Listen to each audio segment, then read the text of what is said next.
Baik, selamat pagi. Perkenalkan, nama saya Dana Kevin dari 10 Kuliner.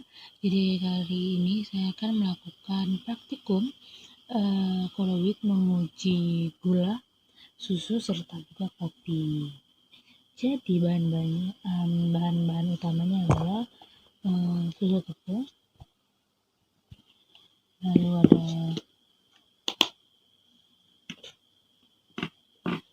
kopi tepung, dan juga gula, serta air sebagai gen pelarut.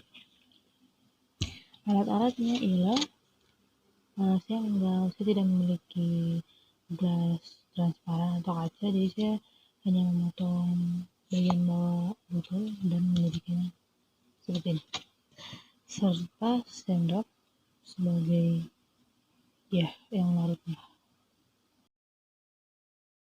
Di sini saya akan memasukkan gula ke dalam botol 1,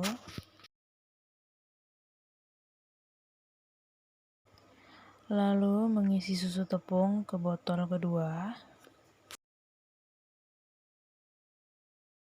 serta yang terakhir adalah kopi tepung ke dalam botol yang disediakan.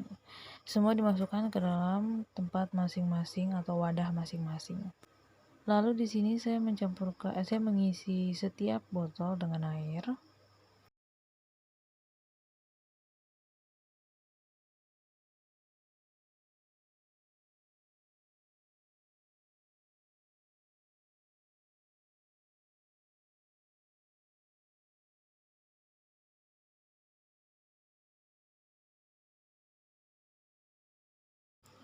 Setelah itu, gaulkan semuanya hingga merata.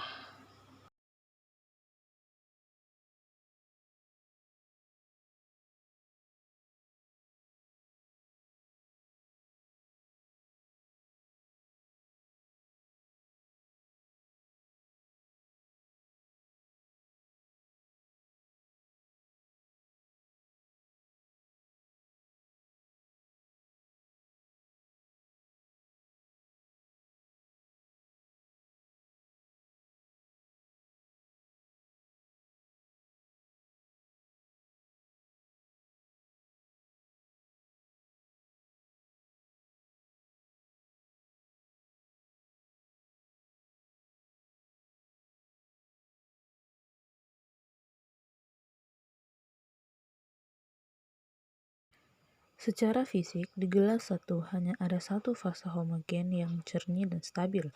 Terlihat bahwa tidak terjadi pemisahan fase atau pengendapan.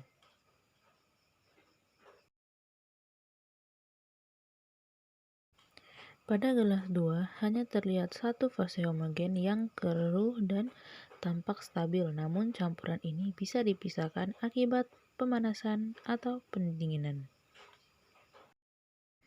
Pada gelas ketiga, terlihat bahwa ia terdiri dari dua fase heterogen yang terpisah secara perlahan dan tidak stabil.